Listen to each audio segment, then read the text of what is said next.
Afternoon all. Let's continue our theme of Capablanca and backfires, and let's see how in this game trying to exploit pins kind of backfired on the very famous Richard Reti, who was Capablanca's opponent in this game in 1928. Richard Reti was one of the leading hypermodernists along with Aron Nimzowitsch and Tartakower. He had already defeated Capablanca with his own pet opening, the Reti opening, 4 years prior to this game. But in this game we see one e4 from Reti. So what is he up to?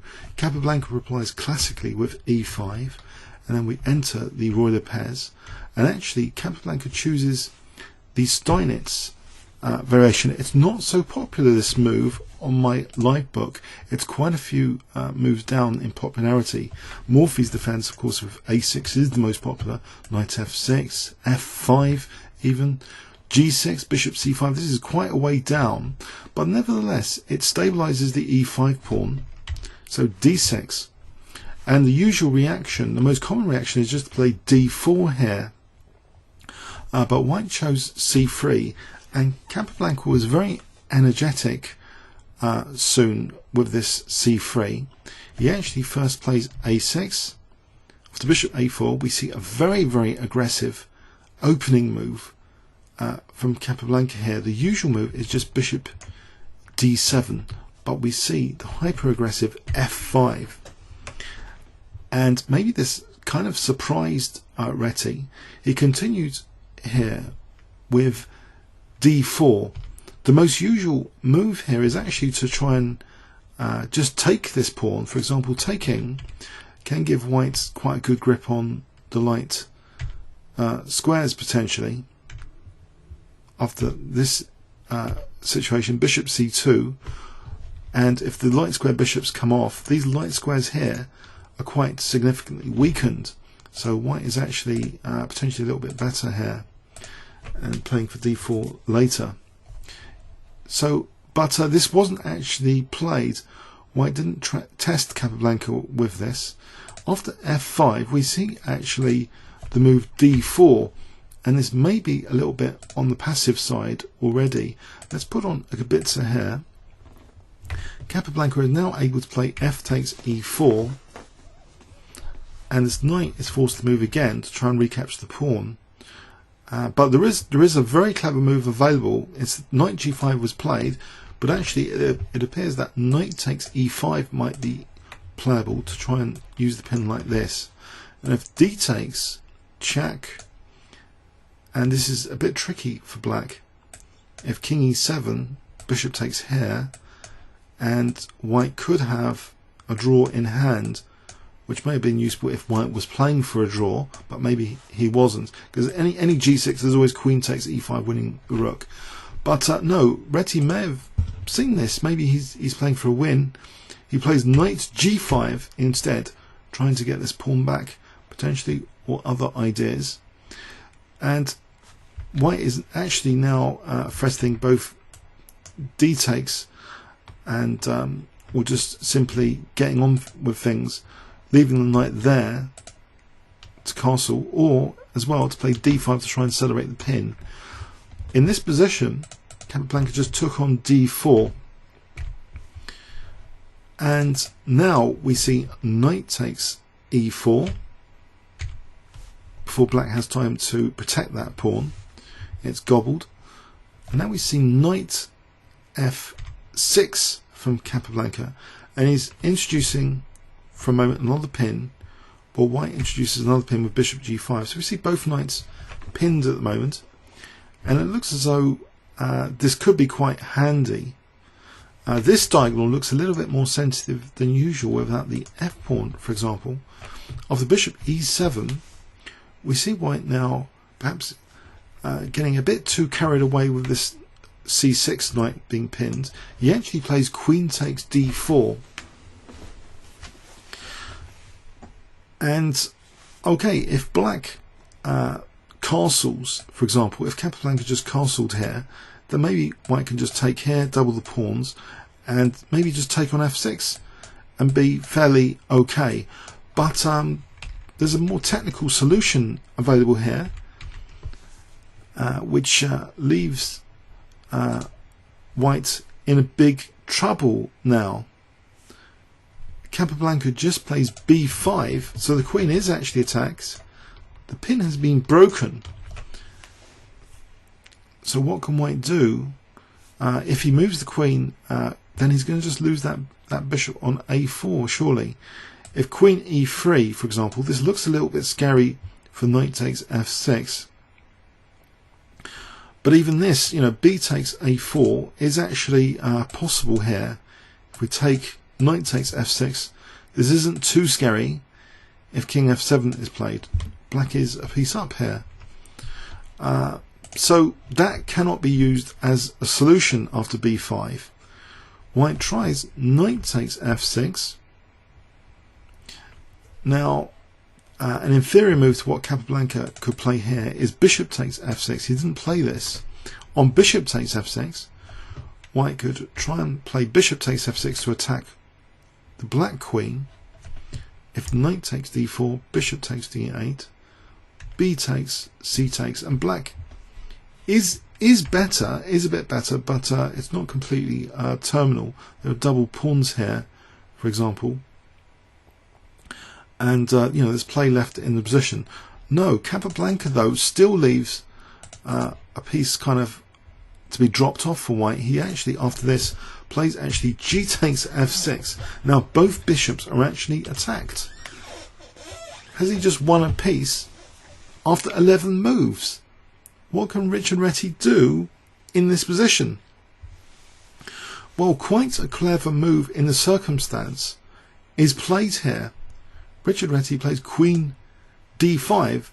He's not only attacking this knight and creating this pin now, potentially also it's quite dangerous for bishop h6 and queen h5 check. So that queen in the centre provides this queen h5 check, which might be very, very handy.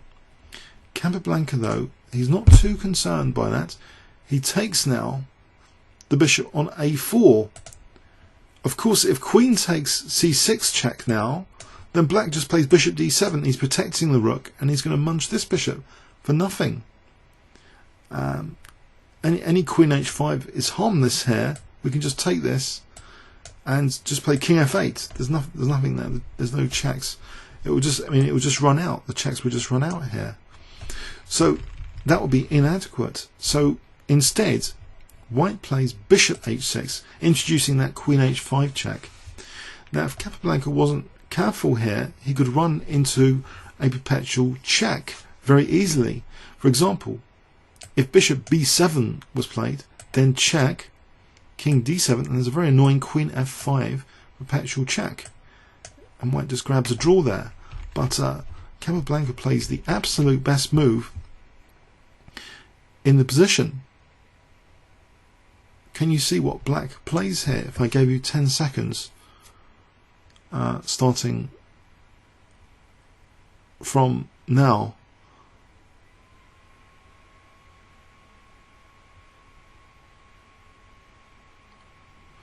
Okay, there aren't too many choices actually.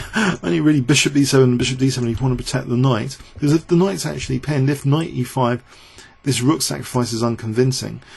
The move actually played is actually queen d7 to protect the knight. And the beauty of it is it's vacated, although it's blocked d7, it's vacated d8 for the king.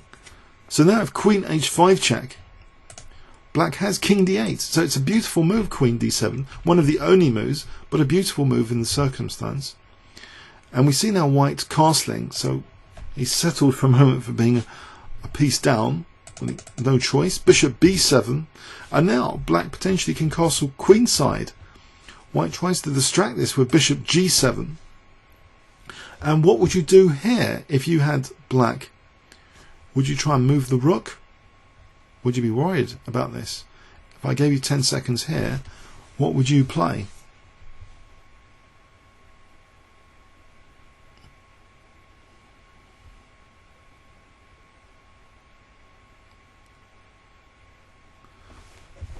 Okay.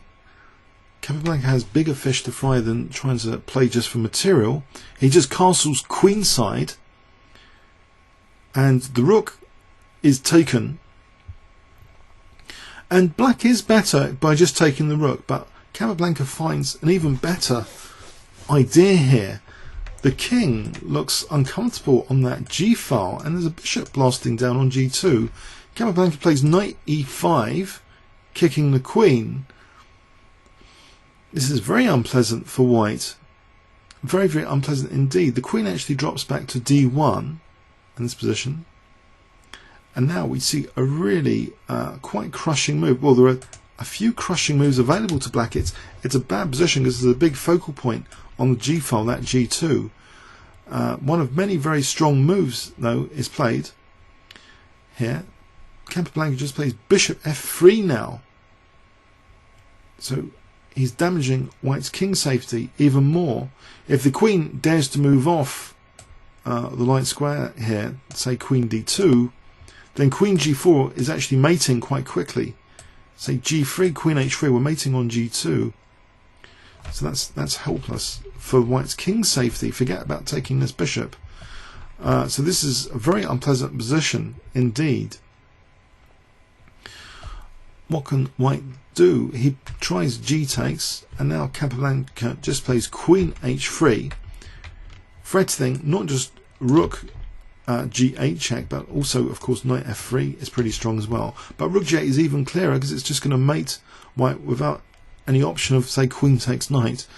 And in this position, it's so strong, rook g8, if nothing else, that white resigned. If he tries to get his king out of the way, then knight takes f3 is super strong, just threatening mate there. And it's mate pretty soon after this anyway. If takes, queen takes f1 actually is the quickest way for mating. So there's no way of defending h2 there. So after this queen h3, white resigned. So white perhaps took some liberties with the pins he thought he had to exploit right from the opening. But Capablanca played really like a computer, the most clinical moves possible to be a piece up. So if we just review just b5 and taking here and then taking on the g pawn. Normally this is a bit of an ugly move because this diagonal is kind of weakened, there's no g6. But this was all factored in quite well by Capablanca's calculations. So a very precise clinical win here with the black pieces. And not even bothering to take the bishop later, just going for white's king. Hope you enjoyed it. Comments or questions on YouTube. Thanks very much.